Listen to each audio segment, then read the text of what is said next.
এই ছেলে বলো তো 263 আর 372 কত হয়?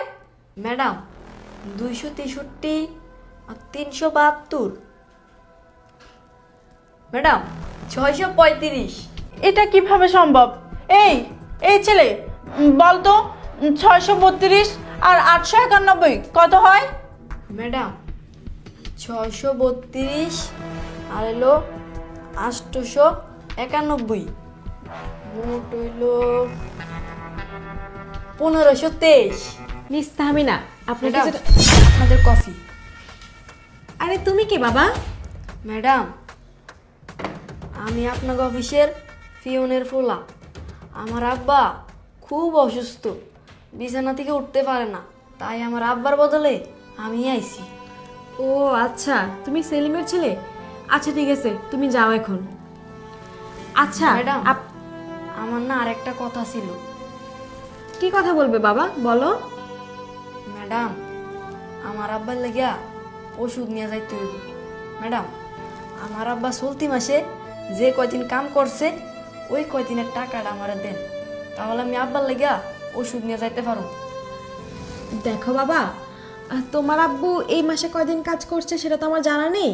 যদি টাকা নিতে হয় তোমার বাবাকে আসতে হবে, হিসাব নিকাশ করে তারপর টাকা নিতে হবে। ম্যাডাম আমার আব্বার আইতে হইব। আমার আব্বা তো অনেক অসুস্থ, আইতে পারবো না। তবে ম্যাডাম আমার কাছে হিসাব আছে।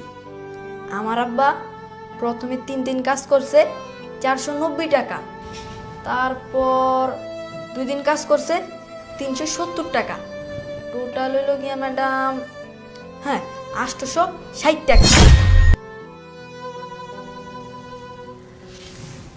এটা কিভাবে সম্ভব বাবা? তুমি এত দ্রুত কিভাবে ক্যালকুলেশন করতে পারলে? ম্যাম বাদ দিন তো, আমার মনে হয় এই বাচ্চা ছেলেটা বাসা থেকে ক্যালকুলেট করে নিয়ে আসছে। কি বলছেন আপনি? ও যদি বাসা থেকে হিসাব করে আসতো, এত দূর আসতে আসতে এটার মনে থাকার কথা না। আপনার কোথাও ভুল হচ্ছে, ও তো বাচ্চা ছেলে।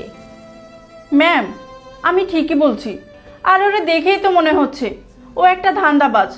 না হলে এরকম একটা বাচ্চা ছেলে কিভাবে এত দ্রুত হিসাব করতে পারে? ম্যাম আপনি একটু ওয়েট করুন, আমি ওর একটা পরীক্ষা নিচ্ছি। এই ছেলে বলো তো 263 আর 372 কত হয়? ম্যাডাম 263 আর 372